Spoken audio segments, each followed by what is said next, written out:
I think we'll start in about 2 minutes.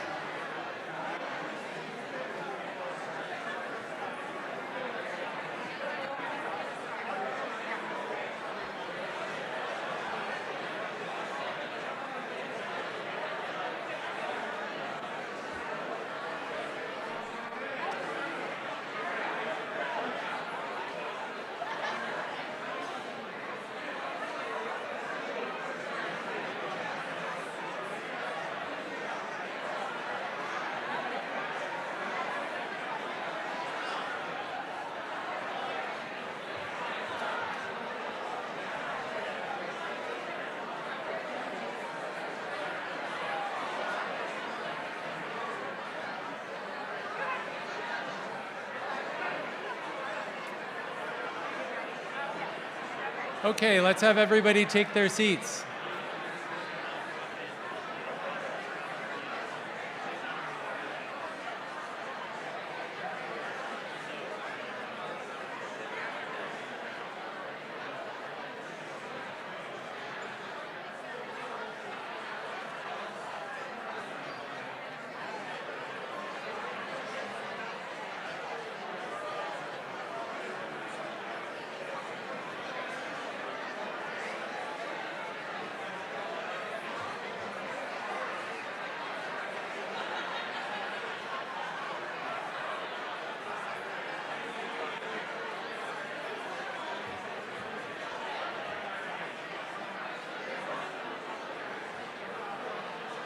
Okay, please take your seats.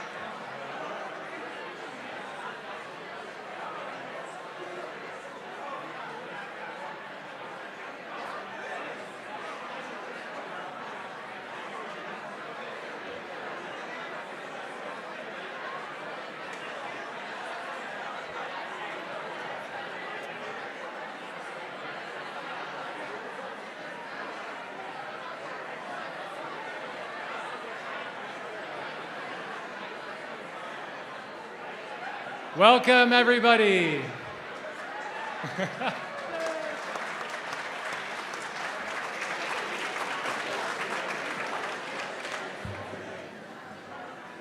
This is just fantastic. Welcome to the Energy and Resources Group annual lecture and the beginning of our 50th anniversary big event.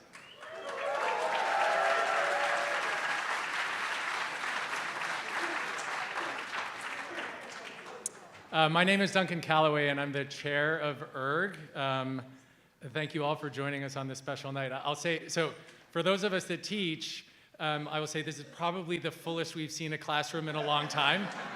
It's really an honor to be sitting in front of you right now. So it's just, this is a night, as always, every year we do this, but it's particularly special with the 50th, so we get the chance to connect with our dear friends and colleagues and celebrate ERG's unique interdisciplinary mission. So before I begin, I want to do just a couple of housekeeping things. So first, a couple of general rules. Silence your cell phones so that everybody can enjoy the lecture. Stay in your seats. And for this event specifically, our widely communicated time, place, and manner rules apply. That means we're hoping nobody starts a protest as we go through the event. The other thing I wanted, the other thing I want to do is I'd like to read a land acknowledgement. So I'll read these words from a page, but I hope you know that I speak them with sincerity. So Berkeley sits on the territory of the Hachun, which is the original landscape of the Chochenyo-speaking Ohlone people, the successors of the sovereign Verona Band of Alameda County. This region continues to be of great importance to the Muwekma Ohlone tribe and other familial descendants of the Verona Band, and I want to recognize that every member of the Berkeley community has and continues to benefit from the use and occupation of this land since the institution's founding in 1868. And consistent with our values of community, inclusion, and diversity, we have the responsibility to acknowledge and make visible the university's relationship to Native peoples. And as members of the Berkeley community, it's vitally important that we not only recognize the history of the land on which we stand, but also that we recognize that the Muwekma Ohlone people are alive and flourishing members of the Berkeley and broader Bay Area community. I want to just recognize that these words were written and co-created by the Muwekma Ohlone tribe and the Native American Student Development at UC Berkeley.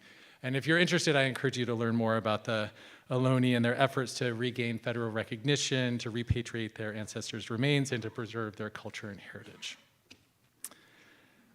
Okay, so before going any further, I'll just do a couple of thanks. The first thing I'm going to do is thank the Roth family, who generously supported our annual lecture for many years now. So thank you so much for coming.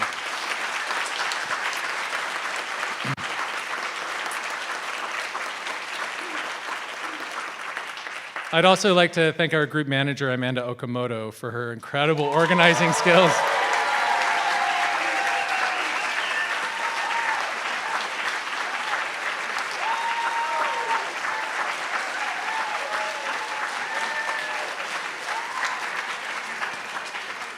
And as you probably noticed, we have a number of other incredible staff and students, alumni, former staff, even spouses who are contributing to making this night happen. Okay, so I'll get to the main event in just a second, but I can't resist the opportunity to talk just a little bit about ERG and reflect on the moment that we're living in. So the most obvious difference between now and the last time that I introduced our annual lecturer, of course, is the shift in our federal government. Let me pause and just read to you ERG's mission. So our mission statement is research, and education for a sustainable environment and a just society. So practically every single word in that mission statement, except for the and the, is being challenged in ways that we haven't seen in over the...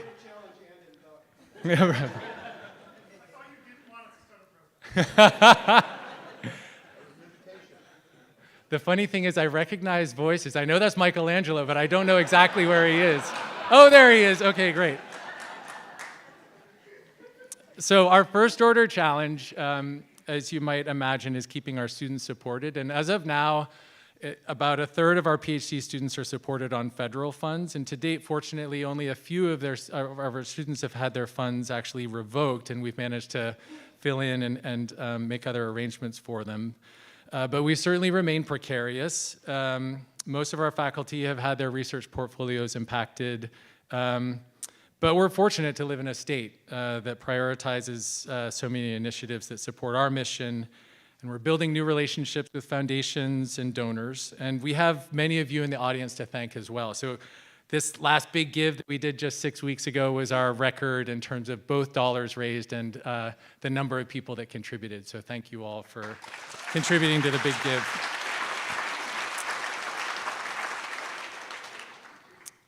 But I'll also note, of course, that there are a lot of other things that haven't changed. So we're still deeply committed to our mission.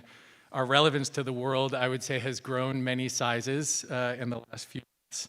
And our faculty, we still get to teach the brightest students in the world. Our students still get to take classes with incredible scholars across campus. And we still gather for socials on the steps of Giannini, stop by the front office for snacks, give each other ergy-grams on Valentine's Day. We even continued our talent show, for those of you that were there last night. That tradition last night was just a fantastic display of our student, alumni, and faculty energy and talents, and I hope that you enjoyed it if you were there. So ERG remains just a truly wonderful place to work and enjoy each other's company, and we continue to care deeply for one another and for our mission. Okay, so here's how our night will work. Our annual lecture is a different format than what we've done in the past. So rather than have one distinguished speaker deliver an address, we get to have two, Carla Peterman and Mary Nichols, who will be in conversation. So Carla will do the introducing of Mary, and so I get to have the honor of introducing Carla, and then I'll finally sit down. So Carla, she's one of our alumni. Many of you will know this. And she came to ERG to work on her PhD after completing degrees as a Rhodes Scholar at Oxford, and her dissertation dug into the economics of solar PV. So what's at least as impressive as the scope of her dissertation is the fact that before she finished her PhD, she was appointed as a commissioner at the California Energy Commission. So you might think, okay, but maybe still as a commissioner of the Energy Commission, she would file her dissertation. But Andrew McAllister, who I know is in the audience, sort of took that one from her. So he was the first of our students to file a dissertation as an energy commissioner. So Carla then had to go and become a PUC commissioner. And while she was there, she led really important regulatory progress on energy storage, transportation electrification, equity, and affordability. And so 4 years into her tenure at the PUC, she filed her dissertation. And so Carla...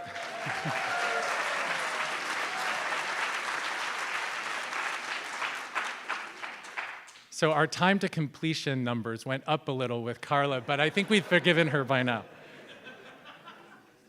So since finishing her time at the PUC, Carla she's worked both for Southern California Edison and PG&E, where she's now the executive VP of corporate affairs. She's chief sustainability officer, and she's also done a lot of very important work at the state level as the chair of the State Commission on Catastrophic Wildfire Cost and Recovery. So as you can see, just with a few minutes of introduction, Carla's already had many careers worth of impact in her short time working on energy and resources, and we're deeply proud to count Carla as one of our alumni. So please, Carla, come up with Mary.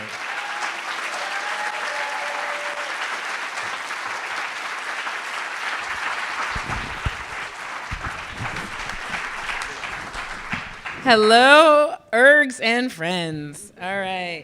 Thank you, Duncan, for that warm welcome. And really, I am here as a light at the end of the tunnel for all of you who are ABD and do not know what will happen. I'll offer two comments. This is a true story, and Dan may never have heard this, but I found myself just struggling and thinking, how am I going to finish this PhD? And I literally prayed, God, help me find a way. And then somebody called and said, you want to be an energy commissioner? I was like, there's a way. There's the way. And by the time I finished, I waited so long that I literally had to add the word retrospective to parts of my dissertation.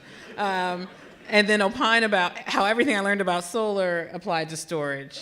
But and as the erg world goes, I really got the motivation to finish once I got pregnant. So if all else fails... Meryl, you know what I'm talking about. Yes, all right. So if all else fails, all right. But first, without further ado, let me have the opportunity to share with you a little bit of background about a woman who needs no introduction, but she will get one anyway.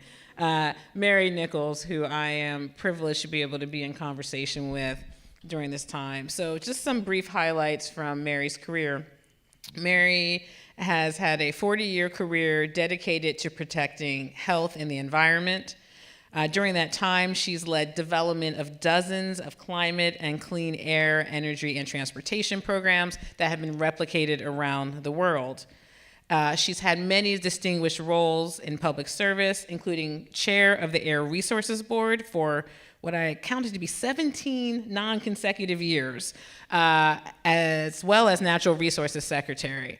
So to be in a place where you both make progress and then multiple governors, and sometimes the same governor, invite you back, really is a sign of her longevity and her impact. So based in Los Angeles, Mary has pioneered innovative technologies, including being a real leader on electric vehicles.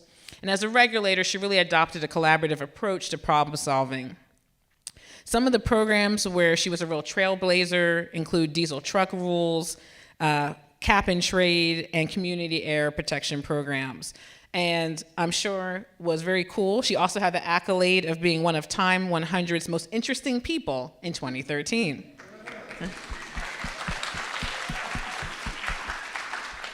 So since stepping down as chair of the California Air Resources Board in January 2021, Mary has been a distinguished visiting fellow at the Columbia Global Energy Policy Center and a faculty member at the Emmett Climate Center of UCLA Law School. She is vice chair of the California China Climate Institute and a founding board member of the Climate Registry. She is also a mother, a grandmother, and an occasional troublemaker. All right. So I will start off with, I have several Mary stories, but I'm going to start off with one that I remember well, which I'm sure she has no memory of. So, when you want to meet Mary, especially when you're in government and you're kind of an up-and-comer, and so finally Mary expressed an interest in meeting with me because of what I understand was a funny joke that I said that was reported in the Desert Sun magazine, newspaper. So I meet Mary, and she invites me probably the second meeting to her apartment in Sacramento for breakfast. I'm like, Mary has invited me for breakfast. What do I bring? So at the time, I was very into juicing. And so if you ever once been into juicing, you start to think you can juice anything. And it's gonna look good and taste good. So instead of just bringing fresh squeezed orange juice, I put it all in the juicer.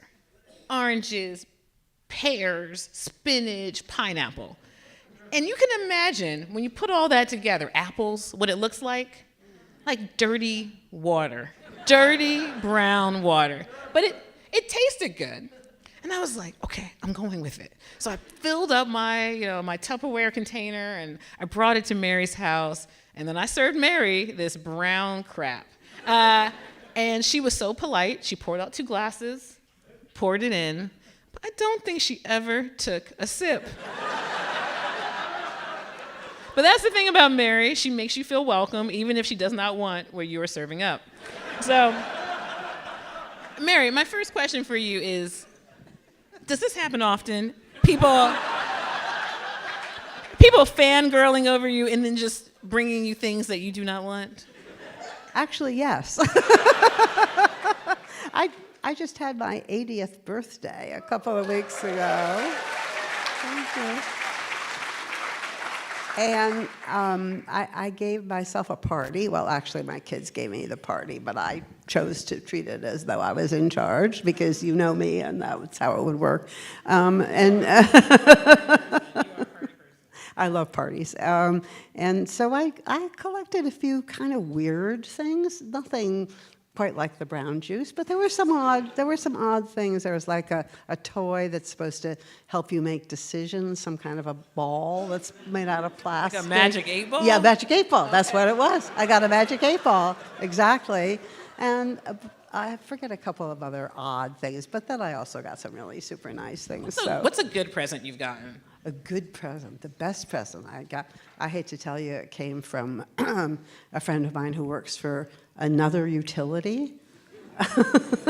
My friend Caroline Choi gave me a really lovely piece of, like a bracelet that I really like a lot, so I'll probably wear that. Actually, the best present I got, though, truly, was a book, which came from a couple of my friends who are from Ithaca originally, and they got me this book knowing about how much I like art. It's been sort of a theme in my life that I spend time whenever I can around art and people who do it. And there's a new book out called All the Beauty in the World, which I will give a plug to because it's just out. And it's written by a man who was working for the New Yorker, actually, when his older brother died. And he just couldn't face going into an office and doing a regular job anymore where he had to interact with people and think. And so he applied for and got a job at the Metropolitan Museum as a guard. And the book is about what it is like to be a guard at the Metropolitan Museum, where you stand all day long in front of or in rooms with amazing pieces of art. And your only real responsibility is to keep people from touching things or, doing anything that could really cause problems. And so you've got a lot of time to think or not think. And so it's an interesting way of dealing with a really horrible time in somebody's life. He did it for 10 years and then went on to do other things. But I think it's kind of a meaningful statement about the time that we're in right now, because lots of us are facing, what amounts to a trauma, and how you deal with it, it tells a lot about whether you're going to be able to go on. And in his case, he wasn't able to go on doing what he had done, and so he had to just kind of do something completely different. But he was a wonderful observer, and so his comments about the other people who worked as guards and the kind of people who worked in the museum were pretty amazing. Anyway, I haven't finished it yet, but it's a great book. So that was a great present. So tell us the name again. Oh, it's called All the Beauty in the World. How could you not like a book that has that title? Well, I'm actually jumping ahead into the questions I was thinking, but since you brought it up, and then we can come back to early life, how are you dealing with all of it? Well, first of all, although it's true that Trump 2 is a whole lot worse than Trump 1, we did learn some lessons from how we dealt with him the last time around. And some of the things, the personality is still the same personality, the complete unwillingness or inability to listen to anybody other than whatever voices are rattling around in his own head, and the desire to be surrounded by yes people, and his anger when people go against him. We have dealt with that before and sort of learned how to deal with it. So this is it's a huge escalation, maybe an order of magnitude more dangerous, but it touches on more people's lives too than the last time around. But I was in state government when he tried to not just oppose, but really threaten California's ability to set auto standards, and the ability to set our own air emission standards for motor vehicles is the core of California's power. We're a big state, we're a big market, so we would be important anyway. But from a institutional, legal perspective, we have built up expertise as a regulatory agency based on this unique power that we have to adopt our own standards and eventually get others to go along with them. And so when he took us on and we were able to go behind him after he threatened auto executives if they didn't support him, and some of them resisted, we were able to reach an agreement with industry members to support California's legal authority and to support our standards. It was, it was not an easy thing for them to do. It wasn't an easy thing for us to do either, because it had to be something that gave them some benefit, and what they got for agreeing was a little bit of time to meet the standards that we had in effect that they felt were going to be too onerous. They were not going to be able to meet them. And when we did it, Trump was just furious. He was just like livid. But there was really nothing he could do about it. And so having learned that lesson and learned it in terms of how you could use the relationships that we had built and reach out to people who at heart we knew thought that what we were doing made sense. Having worked in a government setting, you, I think, will relate to the fact that it's very hard, especially when you're in a regulatory agency, to pick up a phone and call somebody in a regulated community, and there's risks involved in doing that. But being able to do it because we had all these years of having worked with the industry and having demonstrated competence and reliability enabled us to do that and to keep our program moving forward. So I think that is the lesson of that helps give me the sense that we will be able to find other ways to reach out to people around the country, around the world, in various sectors of the economy and the ecosystems that we all live in, and make common cause and basically wait the bastard out. What else are we going to do?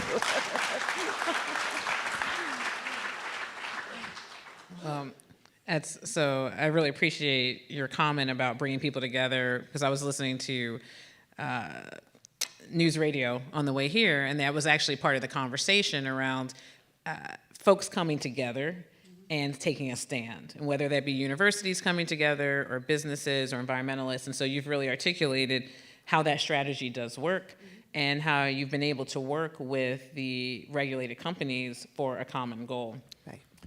And so let's take a step back, and then we'll come back to talking about what is happening with the waivers and just the importance of continuing. But I just want to go back, really back in your history, and can you share with us, so what was your motivation for working on environmental issues? Was there a formative time in your early career, your early life, that put you on the trajectory you are now?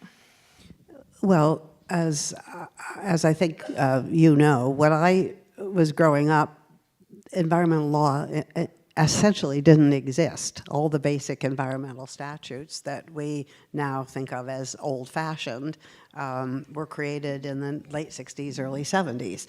At that point, I was already in law school. I was going to Yale Law School, and the people who formed the first big environmental organizations, or one of them in particular, NRDC, but also EDF, were formed by young lawyers. In the case of EDF, also some young scientists and other economists. But NRDC was very much a litigating organization, and those people were at law school with me, and they were working on establishing some of the basic legal principles about who could go to court, what kind of how could you enforce some of these statutes using the law. I had worked in the civil rights movement and worked on environmental justice issues before I went to law school. And although I grew up in a very beautiful part of the world, Ithaca, New York, plug for Ithaca here, and had opportunities to interact with the natural world. I was neither an energy nor an environmental person. That was not my bent politically or intellectually. But when I graduated from law school and moved out to Southern California, looking for an opportunity in the public interest world, environmental law was really just beginning to come on the scene. And there was an organization that was just forming in Los Angeles called the Center for Law of the Public Interest. It was 4 lawyers who'd broken away from one of the major corporate law firms and had gotten a grant from the Ford Foundation to start working on environmental litigation. And they had no interest in hiring me whatsoever, but I was able to persuade them that I would work really cheap because I hadn't taken the bar yet. I needed to take the bar, and that I'd work on whatever they needed me to do. And so, as it turned out, all of them had their own kind of special areas of interest: water pollution, nuclear energy, CEQA, the California Environmental Quality Act, and nobody was doing anything about air pollution, which then and now is still the #1 issue in terms of how most people see the environment in California, even when by any sort of statistical measurement, it might not be the most important issue, but from people's perception of public health and its effects on the economy and on their well-being, air pollution always turns up as the #1 thing that people care about. And we had clients or potential clients lined up at the door interested in trying to figure out a way to do something using the legal system about the pollution, about the smog in Los Angeles. And so I became one of the first air pollution lawyers in the country by virtue of being in the right place at the right time, which does matter, and basically being fearless because I didn't know what I didn't know. I figured I could look at the Clean Air Act, I could read this statute. It said, state is supposed to develop a plan that meets the health standards by a certain date. They haven't done it. Take them to court. And that's what we did. That's what we did. Yes, I often tell people this is a good space to go and get your PhD in, your undergrad, your master's degree, because there is so much to discover.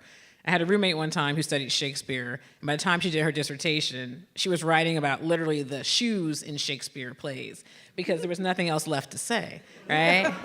But if you're working on climate change and decarbonization, there's always something new to learn and discover.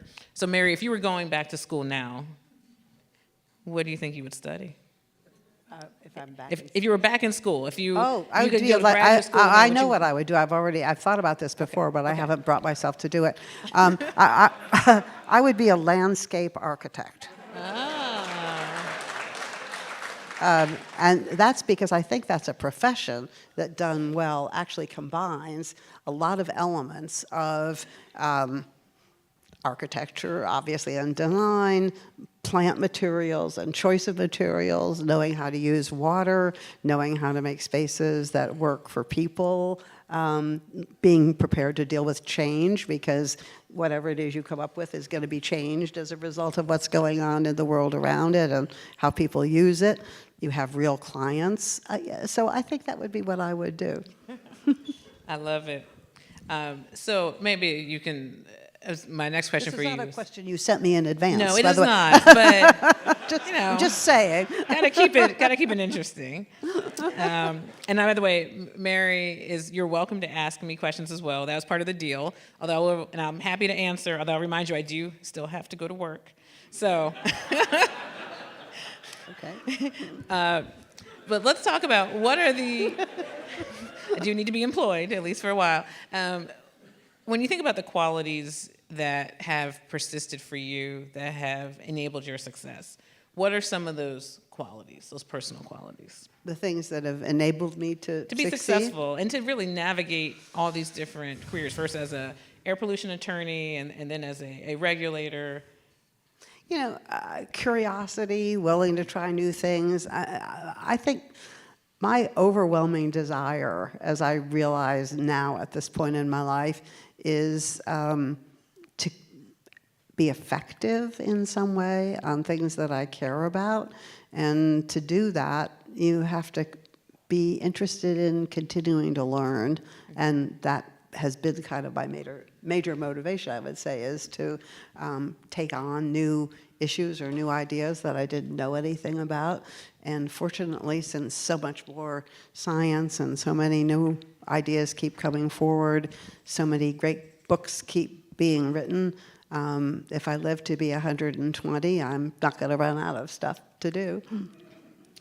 Well, I'll say it's funny that you mentioned curiosity, because that is our PG&E Virtue of the Year. We have 7 virtues, and we focused on curiosity. And I've actually been embracing, really loving curiosity as a virtue, because when you are curious, you're not defensive, right? Mm-hmm. Oh, you don't like me? Tell me why, right? So, and I think at this time when we really need to bring people together and people are coming at things with such strong opinions, approaching it from curiosity makes it for just a more joyful journey along the way. So, yes, I think you're right about that. And, there's a lot of advice going around these days. Going back to your earlier question about how you survive in times like this, I mean, I'm not going to say that I'm going out and seeking out Trump supporters, because that's still a bridge too far for me. But I'm definitely curious about people who say things that make it seem like they don't actually get what's going on or how bad things are. And I do try to find ways to engage people in conversations like that, which I think is a kind of curiosity about what is it that makes them think that, I have a good friend who I've known for many years who not too long ago said over dinner, she said, well, I got to say, I do think that, cutting the federal workforce is probably a good idea. I think the federal government really has gotten too big. There are too many people. And I said, well, what makes you think that? What programs or things have you looked at or have you seen? And I try not to say it in a confrontational way, and she really is a good friend.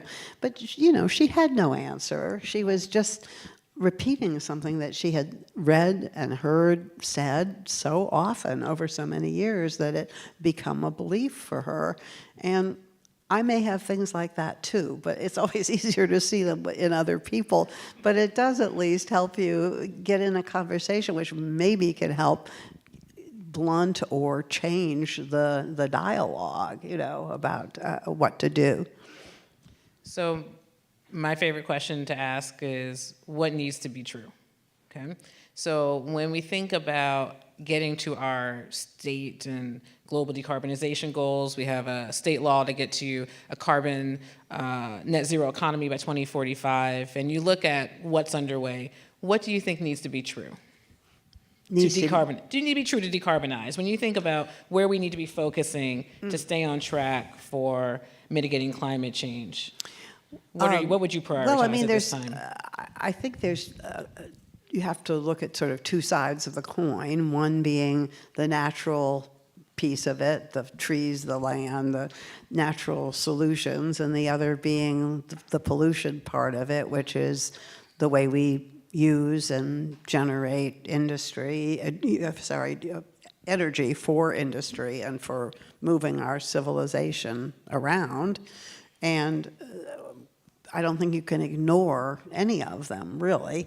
But I think looking for the multi-benefit solutions is always the best way to go, is to seek the things where doing something that's good for climate is also not just in the long run, but even in the short run, immediately beneficial for creating new jobs or making our cities better, or making people's lives better. So, obvious examples in terms of what we did with motor vehicles is the push for electric cars, because electric cars are important for displacing petroleum and for eventually stopping burning the stuff altogether. But the immediate benefits of that in terms of the air pollution and in terms of the actual quality of the vehicles themselves and of making the auto companies more competitive in parts of the world where they don't have petroleum supplies. But there's just so many multiple benefits to working on that as a strategy or as an endpoint.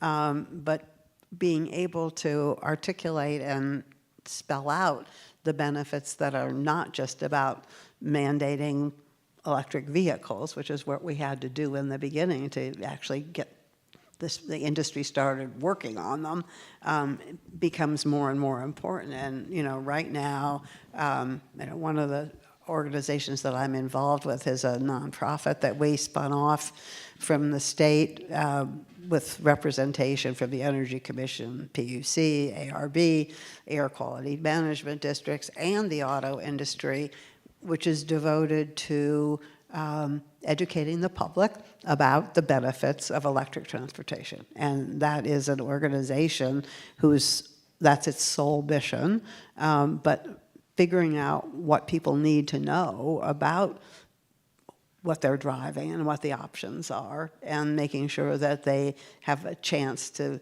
utilize these great new vehicles because there's charging around to allow them to easily use them, is part of the whole climate strategy. It's a critical part of the climate strategy, but we couldn't have gotten there if the only way we were talking about it, or our only motivation, was climate.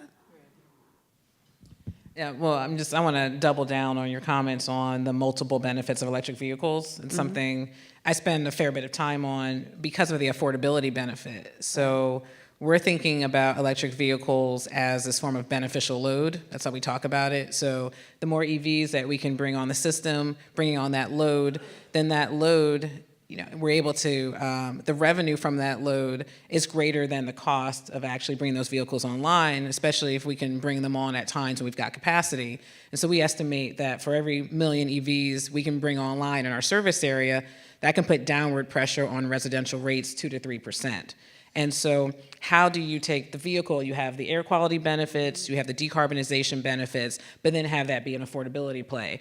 And having to be intentional around that. And I think about the work that folks have been doing, for example, on vehicle grid integration and all these opportunities to have this reliability resource as well.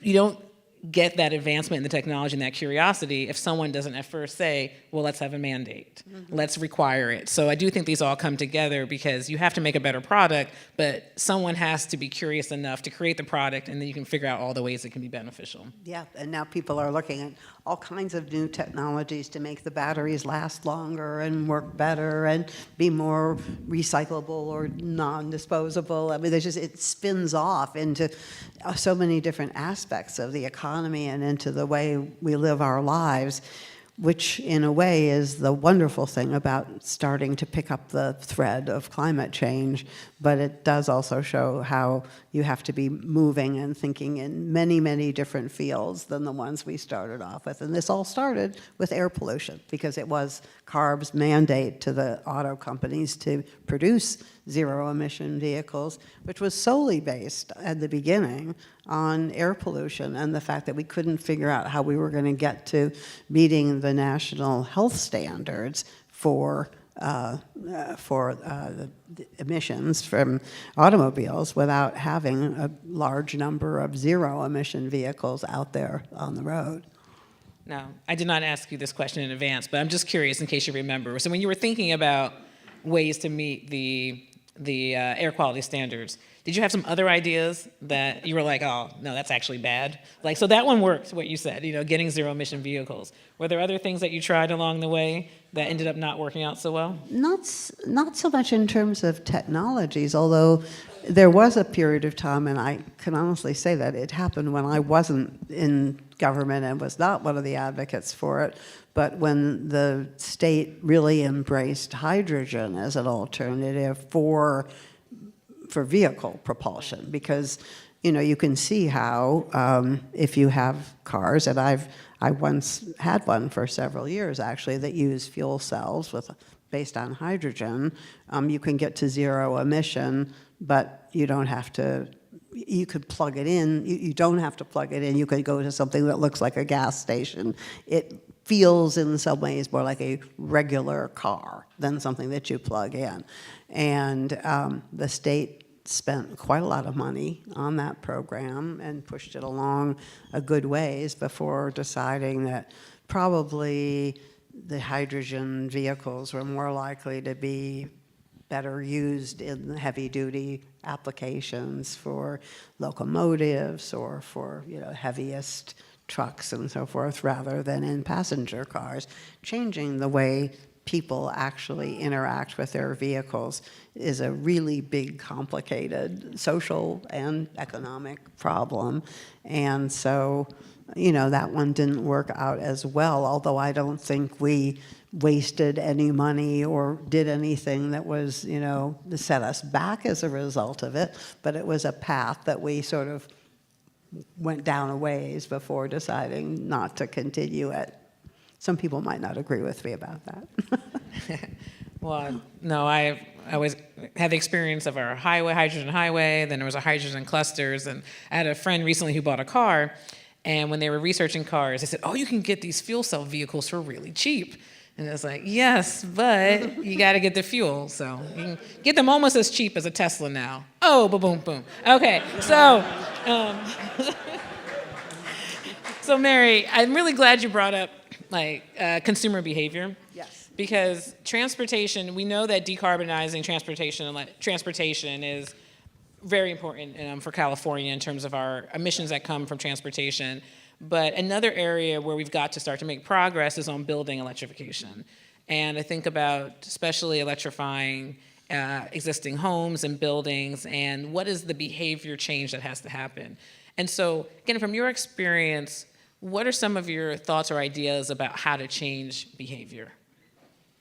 Well, I mean, the obvious answer to that is make the alternative attractive, either by making it cheaper or making it easier to use or adding some other thing to it that makes it more desirable for people so they make the change naturally, as opposed to having to feel like they're being forced to make a change that they don't really want to make. And the problem that's a simplistic answer. The problem with getting to that point is that in the early stages, the incumbent industry, whatever it is going to fight tooth and nail and is going to make it look as though whatever it is that you're trying to promote that's new is undesirable and will, at a minimum, take away people's freedom to choose. This is the Donald Trump argument against low flush toilets and shower heads. He's vehemently, vigorously opposed to both of those things because he sees them as taking away his right to have a really blasting shower, and so, or flushing a very, very loud, large flush, I guess. But anyway, whatever. This is a problem, right? If the President of the United States thinks a technology that is otherwise very efficient and, has many side benefits for the environment is something that's going to make the quality of life lesser. So finding a way to overcome those concerns is an important part of consumer success, no matter what. I think, the brilliance of Tesla, and back to cars, I know, but the fact that it's an object of desire because they were expensive cars and beautiful cars, which, because he introduced the sports car model first, that was a way of completely shifting the argument where you made people want to have those things to show them off. And so, I don't know, maybe Japanese toilets are the best answer to Donald Trump and his fear of low flush toilets. But anyway, we're really kind of going down a particular path. We're going down. Yes. We're going down. But I do agree with you about building a better product and the fact that people don't know about it if they're not aware. Right. I recall being on the dais at the Energy Commission and public comment, someone called in, an older gentleman, and he called to complain about his not being able to buy the washing machine that he wanted, and because he now can only have these efficient models, and he wasn't able to have the same technology. And I said, well, you should look up our website. You can learn about all these benefits. And he's, I don't have the internet. I said, well, can you go to the library? He's like, I don't know where the library is, right? And so you're having this discourse is playing out in a public meeting, and eventually I said, I'm gonna have to pass you on to somebody because we have things to do. But I really did always appreciate the interaction with the public, right? And getting people to you'd be able to demystify what government does. And so the Air Resources Board, what do you think is probably the most misunderstood, or what's something that's misunderstood about the Air Board by the general public? Or did you face kind of a common perception at times from the general public that you work to try to refute? Well, I think that people tend to think of regulatory agencies as being inflexible and totally oriented towards enforcement of rules and not sensitive to or necessarily even knowledgeable about the broader implications of what they do.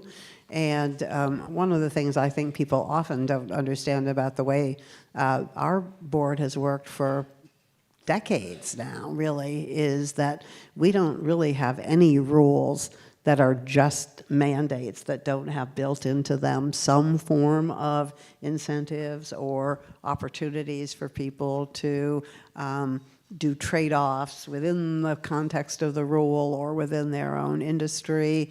We look for ways to give people flexibility to make decisions, even when you have something that is as regulatory as the cap and trade program, because it does have a cap on it by definition.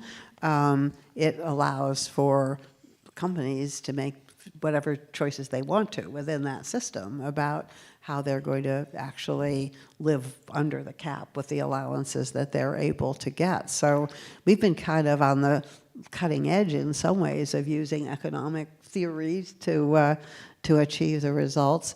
But I think that probably if you asked people what CARB does, they would think of it in terms of banning something. No, that makes sense. And one thing that you see at CARB and see this at many of our agencies is that there's a wide array of stakeholders that participate in the process, say more so than you see in other states. Mm-hmm. And so you have the common, you have your companies, you have oftentimes your consumer advocates, your environmental groups, but we also in California have a strong environmental justice community engagement in the regulatory process, which more so than you see in other states. And so I'm curious about what is your thought about the role of the EJ community in our climate discussions and our regulatory environment, and any reflections on that? Well, first of all, I guess I sort of short-circuited my initial comments about how I got into being an air pollution lawyer and what mattered most to me about it, because When I first moved to Los Angeles and got involved in doing litigation around smog, one of the things that we realized from the very start was that the impacts of pollution were much greater in poorer communities, which also tend to be concentrated communities that were characterized by having a lot of people who were not white in them, and that there were organizations like the NAACP that actually were willing and interested in getting involved in doing stuff about environmental issues because they understood the connection between quality of life, value of the housing stock where people lived, what they were being assaulted by, when the freeway went right down what had formerly been, through their neighborhoods. And they were willing to band together with the Sierra Club. And we had one of our first big cases, which was to stop a huge freeway, which was part of a plan that Caltrans once had to build a freeway, a 10-lane freeway, basically on a grid across Los Angeles where you would never be more than 4 miles away from a freeway. East, west, north, south, you'd get onto a freeway. And, housing and people would be kind of in between where the freeways were. The freeways were going to really define the way people got around. That obviously did not quite come to pass. But we had a case where we were able to blend together the issues around taking out housing to build freeways, which of course was always low-income housing. They were never going to try to put a freeway through Beverly Hills. That would have been too expensive. The state wouldn't have been able to buy up that much housing. And also to talk about the air quality impacts of just continuing to depend on private vehicles as the only way that people were going to be able to get around in our air basin. So I view the beginning of the environmental justice movement really as going back a lot farther than some people do, even though there were not organizations that called themselves environmental justice organizations at that point. But that was what they were about. That was what their understanding of these issues was. And more recently, as we've kind of evolved, I think in California, there have been groups which have formed more explicitly to raise up communities that felt like they were being ignored in the political process. And it's about having political power, being listened to within the decision-making process. And it's a very positive development for sure. I sometimes worry that some of the groups that are not necessarily community-based, but are more like, I guess you would say consumer-oriented or more, I think more about ideology than about the community itself, can sometimes get themselves far away from what the actual interests that people have. If you go out into a neighborhood that's been impacted by being near a refinery or a lead recycling, a battery recycling facility or whatever, people are every bit as focused on their quality of life and on the health of their families and their children as they are on a more kind of universal approach to the situation. People really want their lives to be made better as a result of these laws or actions that agencies take, and they're frustrated by the fact that they don't get the attention that they deserve. When you think about the different regulations and policies that you have had the opportunity to see forward, what is one that you feel very proud of and you do believe is going to have a long-lasting impact on Californians in the world? So, the first example that actually comes to mind is not from my ARB days, but from the work I did when I was at the Natural Resources Agency, which was then just called the Resources Agency, which has within it both the Department of Water Resources and the Department of Parks and Recreation. And this was really in Ray Davis's administration, and to his credit, but working with Antonio Villaraigosa, who was then the Speaker of the Assembly, we passed a couple of very large bond acts after years of having had no money to build new parks. And we used a big chunk of it to refurbish or expand or just fix up some of our existing state parks.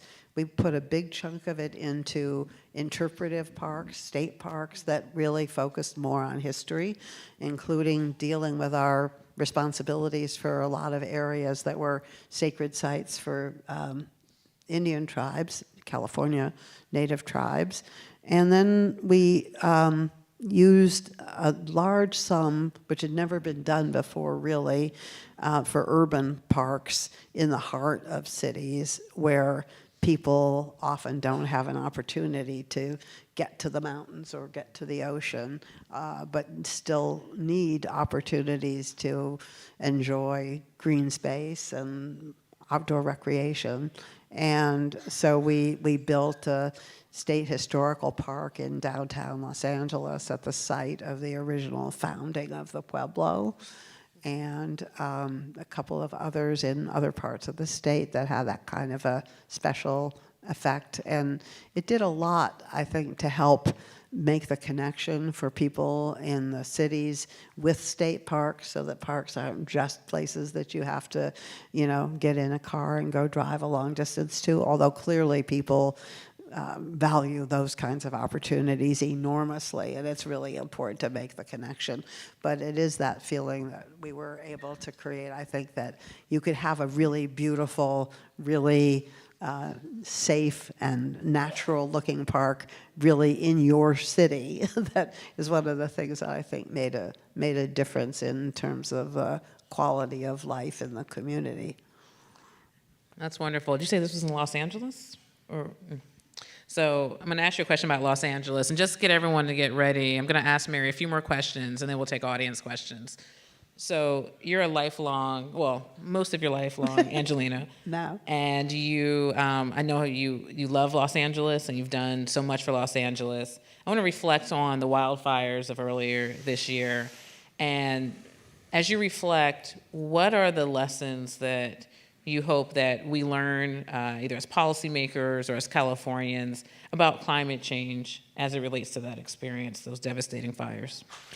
It's interesting because I have been spending a lot of time dealing with the aftermath of the fires, mostly as an advisor to a couple of different committees and commissions that formed to look at rebuilding of Los Angeles after the fires. And, everybody's in agreement in terms of things like better building standards, we already had better codes for anything that was built after, in the recent years, but we had a lot of older houses that were burnt to the ground. And so there's a question of what's going to replace that, and how is this going to happen? How do we get people insurance? How do we get banks to come back and write loans for people? How do we, at the same time, deal with a situation where we have a huge lack of affordable housing? It's probably the single most important factor, I think, in terms of slowing down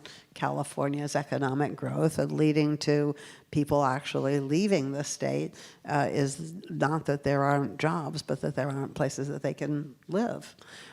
So we've got to sort of try to solve for all these problems at once, and it's not an easy thing to do, but I think the laissez-faire attitude that was pretty much what prevailed in the state, that just, we can put on more conditions, we can make it harder for people to build in, certain communities, it's not going to stand. It can't. We have to allow for not putting up high-rises everywhere along the ocean front, because that isn't desirable, and it has its other it has other bad effects too, but more in terms of just taking a more reasonable approach to the fact that we really do need to let housing get built and finding ways to make it more possible to build. And that involves the infrastructure as well, because now people are not going to want to see any building happen again if the power lines are above ground. We lost electricity, we lost communications from cell towers, we lost water supplies when pipes literally melted, because of the heat of the fires. And the recognition that the traditional pattern of fires, which, we had fires in the hills. Malibu has burned many times in many different areas. People who love Malibu will go back, no matter what. But they're thinking differently about that now, and about how you can build in a place like that in a way that is resilient, to use the word du jour, and sustainable, and still be able to enjoy the incredible environment that we have there. So I think it's actually one of the lessons is maybe the need for dialogue across the different sectors. I've been impressed by the fact that developers have come forward with a lot of the solutions or a lot of the proposals for making the building process work better, that frankly should have been adopted a long time ago. I mean, the permitting process to build anything doesn't have to take as long or be as arduous. It has built layers in, partly because of people like me who, as I was at one time, would never give up the right to another hearing, another appeal, another way to try to stop what we thought would be a bad development. But if you can incorporate better rules and planning at the beginning, so if everybody knows that if they actually incorporate those features, they're going to be able to see their way to getting a permit, it will make a huge difference in what we're able to do building back. Well, I agree with all that, and I appreciate you both that you're serving a capacity of advising and making those reflections. And to your point, what we have seen after wildfires is a desire to build back as quickly as possible, and then not always in a resilient way. Mm-hmm. And so making that a part of the requirement. And as you know, PG&E has been focused on undergrounding our highest risk miles, and the focus has been more in a forest area and more wildland area. But what we begin to learn is this higher risk we have in urban areas. And in California, we have some of the most advanced fire modeling in the world. We're really leading in that area. But what we've learned is that our models have been trained on more wildfires. And so not actually capturing that canopy potential of houses to serve as fuel. And so as much as we've learned, there is so much more to learn. And then how do we apply that? So I think we'll probably end with this next question. Maybe one more and then one more, smaller one, which is on this question of there's so much to learn, right? We've got a bunch of folks here who do research, and maybe even some who are questioning their research focus, given some of the federal conversations that are happening. But it's a two-part question, which is one, if you were to encourage folks of what you recommend still needs to be researched and areas what problems you're seeing that you want researchers to do, what would you recommend? And then also, what advice would you give someone right now whose research topic may be one of those where every other word except the and the and has to be X'd out. So, just maybe leave us with some hope here. Well, big tall order, but you can do it, Thanks, Mary. Carla. Firstly, in terms of what needs to be researched, I guess I tend to think of things probably from the regional and or state level. I think in terms of the incredible diversity of landscapes that we have in our state and the value that we place on them, even the places that we don't always get to go, but just knowing that the mountains are there, knowing that we've got the coastline that we have. How do we continue to have and enjoy all of that and still accommodate all the people that we need to have a vital economy and bring in the people that we want to have come here? and do it so that we have real cities with a very high level of civilization incorporated in them. And knowing about resilience from fires and other natural disasters needs a lot more work, I think. I mean, I think natural disasters is a good characterization of, we know we have them, we've lived with them, we're sort of proud of the fact that we survive them, you know, and we're good at that. But we need to get better at, if not stopping them, at least learning how to make them a lot less harmful to people than they have been. And I think that involves multitudes of different decisions, including better knowledge about things that I feel people are still very much debating about, things like the value of buffer zones and what kind of buffer zones and what kind of plants we can have and not have, and you know, all of that thing, all of those issues. People are still fighting just about the facts as well as the what are we actually going to do about it. So I would think that would be a really good place to spend effort and do more research in the next few years.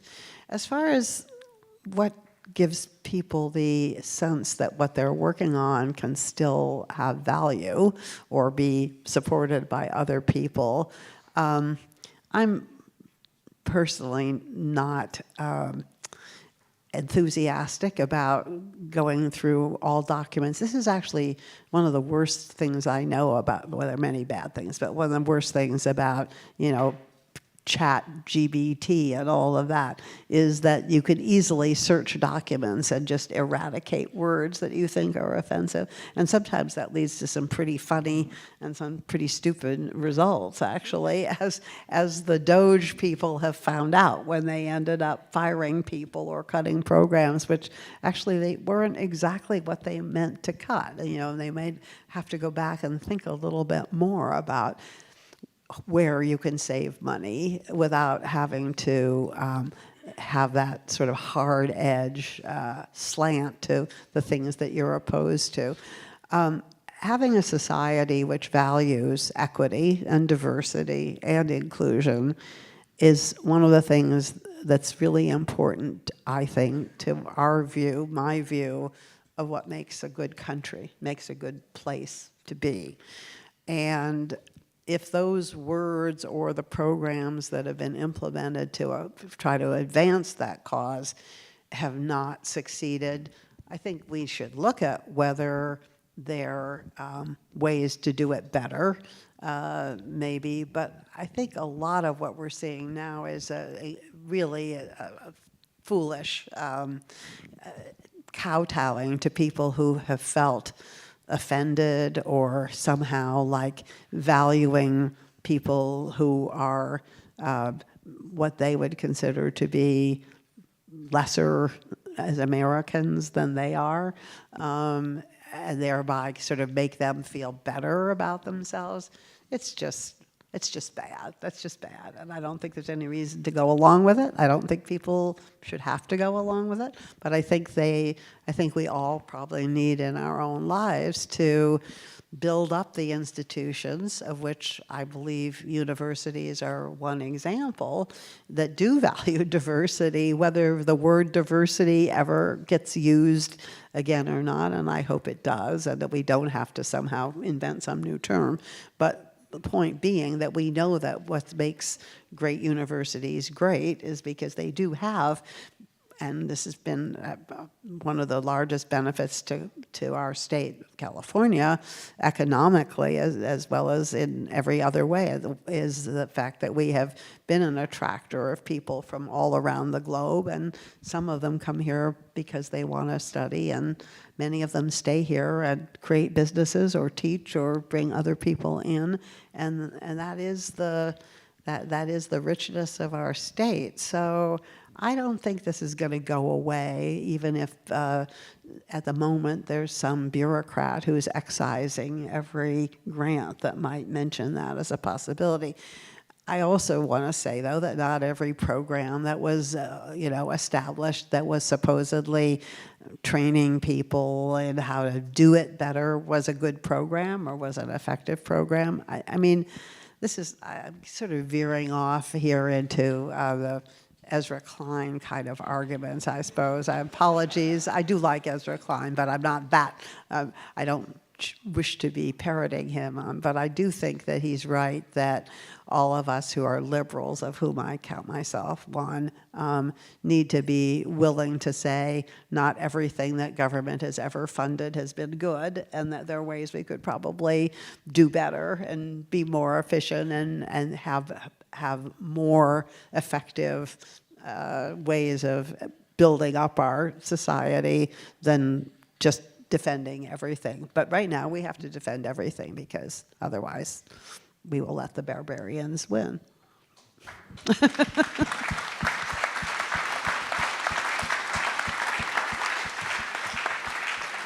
Well, Duncan, I think it's a great time for questions now. Thank you, Mary. Okay.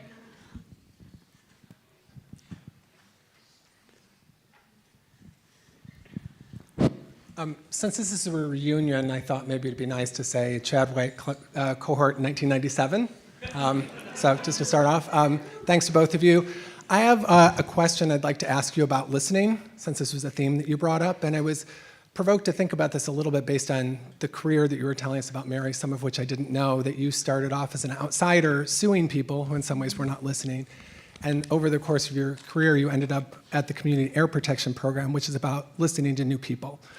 And Carla, you made some reference to that too with the environmental justice groups that might have better access now. So that's a bit of a comment about who's getting listened to. But I wonder if you could talk about how you think you're listening differently, both personally and organizationally. Do you think that you're listening any differently or just listening to more groups? Well, I mean, I would say, first of all, California is, as far as I know, unique among states in the multiple levels of government that we have that are overseen by citizen commissions of various kinds, you know, at almost every level, at the city, county, and state level, you've got boards and commissions that are appointed and that have a job of overseeing the bureaucracy. And so those entities are there to bring in and listen to the views of the community and try to make decisions that are robust and that do reflect the community's views. You have to make an effort to get out and find people and bring them in sometimes. They don't always come to your door asking to participate or be heard. Sometimes they do, but oftentimes you have to actually go out and try to get people interested in what you're doing. One of the things I think we do not very well is to put up websites and then tell people, well, just go look at the website. You'll get the answer to your question, as though people spend their days looking at websites or looking for websites to find out the answers to questions. This is not quite the listening piece of it, but it's the communicating piece, because oftentimes there's also no way of having any input through that website, however it is you might be thinking about things. There's a lot of work that's been done about the topic of active listening and what it really takes to listen. But I guess my experience about that is that when I was chairing boards, or even now when I'm, chairing some kind of a meeting, I try to, if not exactly repeat the comment, summarize the comment, summarize the question that somebody's asked me to see if I've got it right and to give them a chance to say, no, that wasn't what I meant. What I actually meant was something else, because I think that that's about the best way you can reflect that you have actually been paying attention and listening, and also give them a chance to reflect or amend their comments if they think you didn't get it right. So it's a way of making even a situation where you're sitting on top of a dais and the people who are speaking to you are down below, which is what we used to have at our auditorium. You have less of that, I think, at the PUC, but still some. You can do some of that. Yeah, we weren't able to sit as high, but Yeah. it was. No, I agree. I very much work on employing generous listening and be able to say back to someone, this is what I'm hearing you say. And what I reflect on is a couple of things. One, you can listen, but then who do they hear? So, I'm at PG&E. There's a lot of, like historical and current negative perceptions. And so we've thought a lot about, hey, we think we're actually working on the things and responding to what our customers say they want. Why do they not think that we're listening, right? And just really reflecting on that. And some of that is kind of twofold. One, really trying to share data. But as we try to share data, what I get back to is people's belief about your data really stems back to they trust you, right? Where's the trust? And what requires trust? So we have an ad campaign out now called Open Lines, paid for by shareholders, not by ratepayers. And it even says it on the commercial. And the premise behind Open Lines is, like, before we can be heard, people have to believe that we actually listened. And so with Open Lines, we sit and we talk to a customer about a topic for like 6 hours, like a real customer. And you see like the 30 seconds on like clip from it. And it's customers saying really intense stuff, right? And us responding. And the feedback has been, some people like the commercials, some people hate it, more are confused. I'm shooting one on Tuesday, so when you see it eventually, you can come back and tell me where you fall in those 3 categories. But it is this intentional idea, right? Like, people need to hear themselves and hear that you hear them. And so, really being intentional around that. And then how do you translate that listening into actual action? So I listen, but then what do I do? Do I propose something with you that's consistent with that? Or do I listen and say, thank you, but here's what I think? And so it is something that we are very mindful of and very humble about. We're not going to make progress if we're not listening to people and then we're turning that listening into action.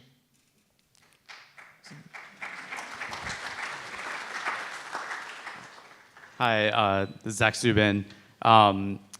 We went through kind of a climate policy revolution federally in the Biden administration. We'll see how much of that persists, kind of shifting from a regulatory and technocratic approach to a more industrial policy, economic development approach. I'm wondering if you think California can pick up some of that, and if so, do we have the right institutions in order to do that? No. Which part? No.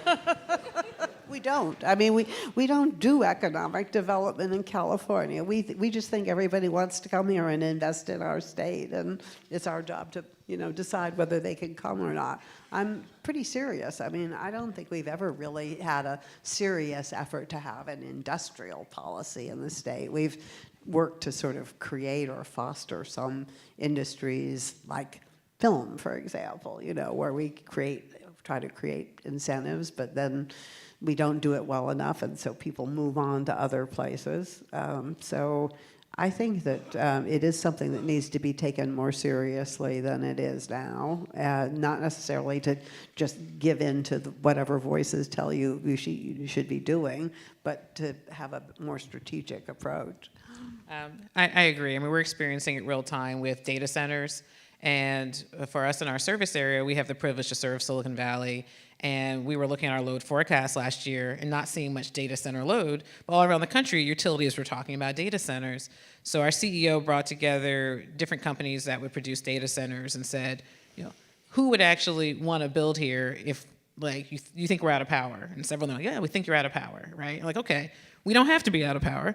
It's if we have a conversation with you, let's really identify what are the opportunities, what do you need, and we're going to study you all together, and we're going to identify a pathway to serve you. So we went from having a couple hundred megawatts of data center load in our pipeline to now we've got 8.7 gigawatts of data center load through different stages of our pipeline. And not all of it will materialize, but we realized that there was this demand. But as we've gotten into it and said, okay, we can meet your power demand, then they're coming back and saying, well, what about this? What about that? What about permitting? What about the tax regime, et cetera? And in Virginia, we're getting this alignment between the governor's office, the utility, and the legislature. And so we do have this opportunity to get to that more alignment. And again, to be able to ask for it to be in a way that we think is going to serve all of our customers. But we do have more friction in that process here in California than other places. And so it's one of those opportunities, I think, to learn from other states about how they're approaching it and actually do it in a better way that is ultimately more sustainable for customers. There are other states that do this better. They like Virginia has been quite successful in terms of having alignment between all parts of their business community and their regulatory environment and able to attract business. First of all, thank you so much for taking the time to present to us. It's been quite inspiring. In addition to going to Cal for grad school, cohort 2000, thank you very much, I also was born and raised in Berkeley to parents that included a jazz musician who owns a house under Prop 13. For the last 5 or 10 years, I've been trying to sell him on the idea of why housing is good for the environment and why fewer regulations and being able to build close to BART and all these other, close to public transit is a good thing. I have been successful. He's removed the sign in his front yard protesting housing at the BART station, but it took a very long time. So I was very excited about you shouting out housing as one of the most important solutions to sustainability. How can I have those conversations faster in the future?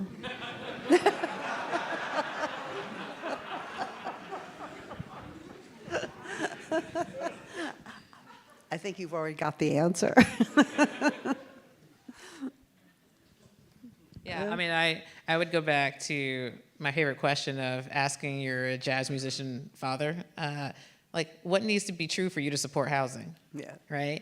And because, if you're reading Ezra Klein's Abundance, which I think many people are, right? Mm-hmm. He calls out this fact that, and I see this cycle in California where your wealth becomes very tied into your house. And so maybe the question for actually some people is, the answer is, what needs to be true is that I know I can retire and sell my house and be able to continue with my plan. Like, that is a different issue to solve. Yeah. And so sometimes it's really asking and probing the question about why someone is thinking the way they do. But I'd like to ask what needs to be true, because if you say, well, why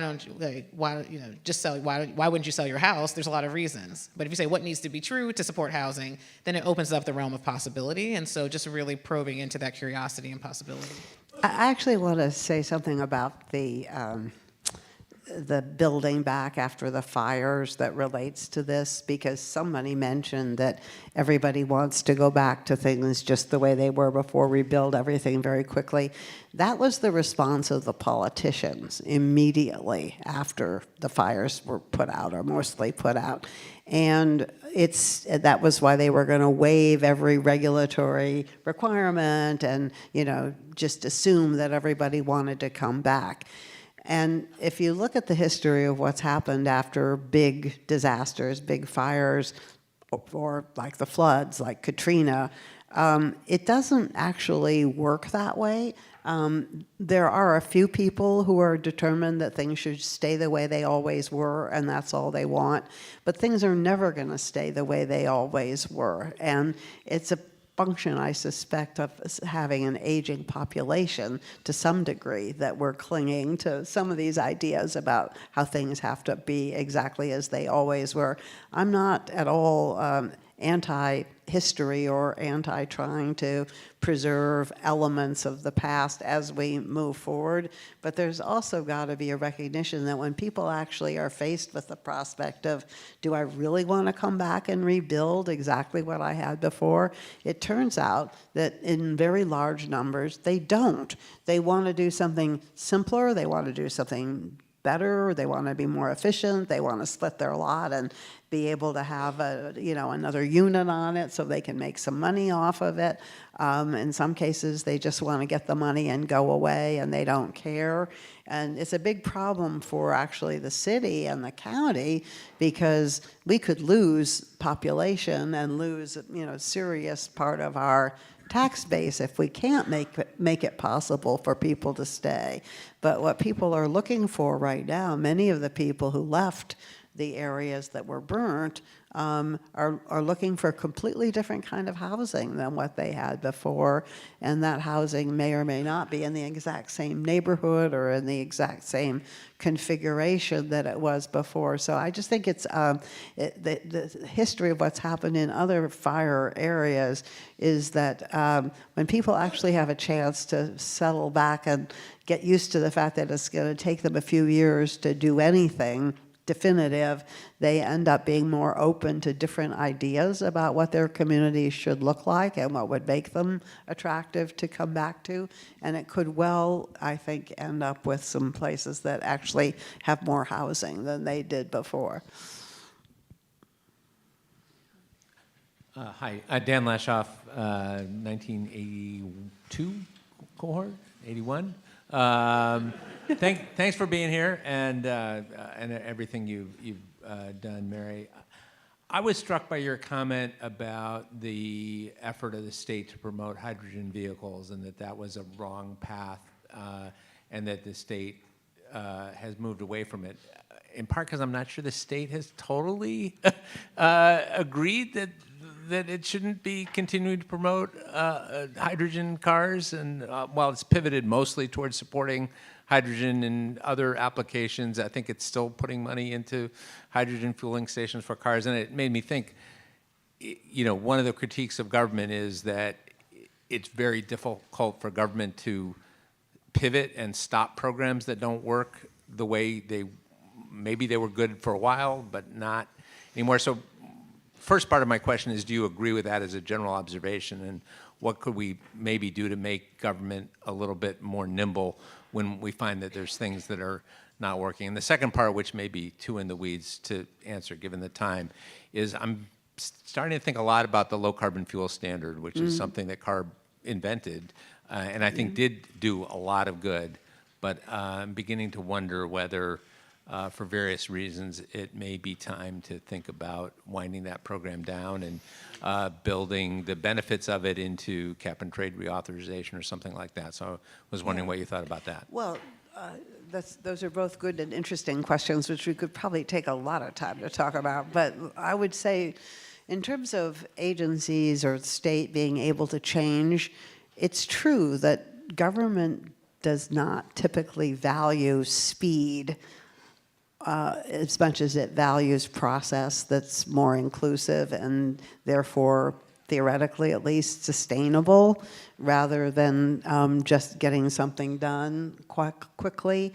That's been one of the problems that we've been seeing in the first 100 days of the new administrations. They don't value any of what we think of as democracy, which means inclusion of views and, you know, taking the time to find out what people think and what actually could work and could be sustained over time. I actually thought, I've been quite proud of the fact that over the years, the Air Resources Board was able to change course. You know, we started amending the cap and trade program like every year, coming up with a new set of changes. We abandoned some programs along the way that we changed regulations. We actually went through and got rid of some regulations. Admittedly, some of them were things that didn't exist anymore, so it didn't make sense to have a program dealing with them anymore. We tried to incorporate new ideas. So when I first started working on air pollution, we did not see ourselves as being an energy agency particularly, in fact, at all. We were concerned about what was coming out of the tailpipe. And it was a big shift when ARB decided to take on not only electric vehicles, but also recognizing efficiency as a factor in the overall pollution picture, because once you start thinking about climate change, you have to think more in a life cycle way about where the emissions, where the carbon is coming from and where it's going. That's a big systemic change that has to happen.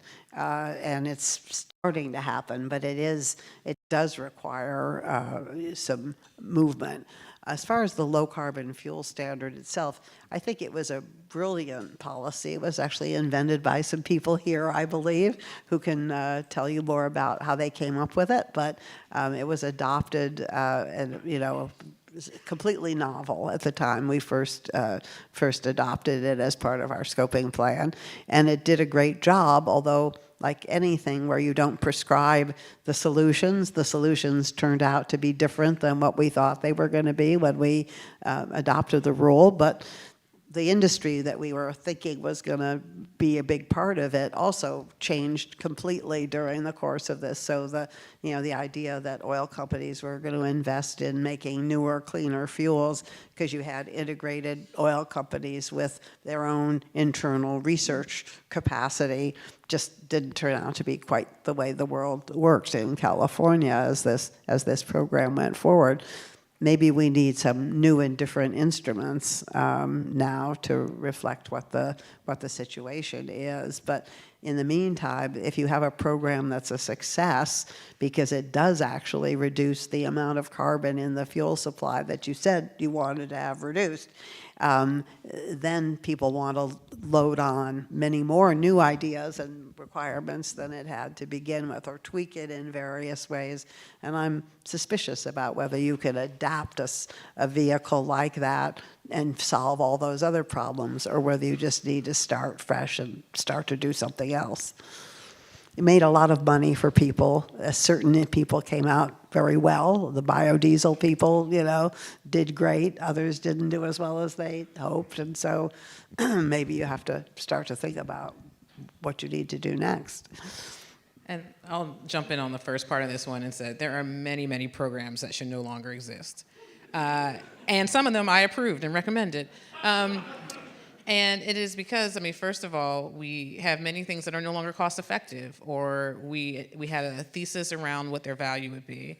And we have, as we've been digging in to be responsive to the real concerns around affordability, we estimate about 30% of the electric bill is directed by something that is policy above and beyond just actual cost of purchasing and delivering energy. And some of these are policies that as a state we have decided are worth pursuing, but some are maybe in our interest but are more expensive than they should be. And so actually what can we do about that? Do the real cost effectiveness reviews of programs and really have a more analytical perspective about should they exist.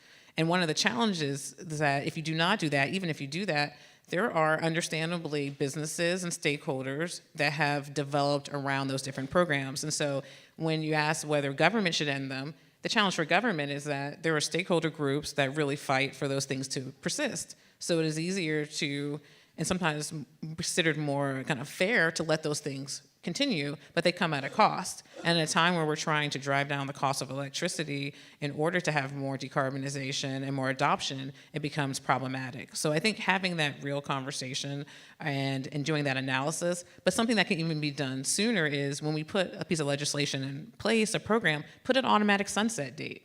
Start with a sunset so that there's a forcing function to really evaluate, is this the best use of precious dollars? And I'll say we can really look to certain companies for role models about how to do things and fail fast. I heard an interesting presentation around Amazon, and all these businesses Amazon had that no one's ever heard of. Like you could buy your car or your house or all these things that Amazon really sucked at.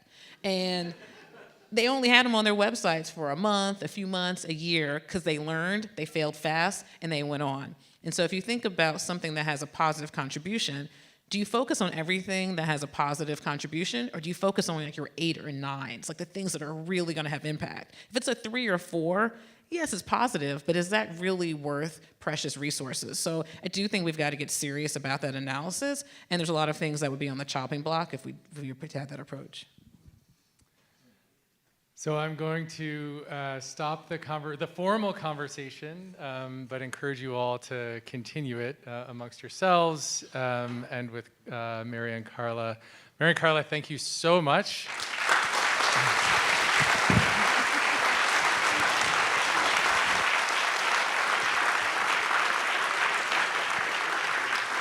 That was truly a wonderful evening, and I'm really looking forward to talking with all of you in the hall. So please join us for a reception.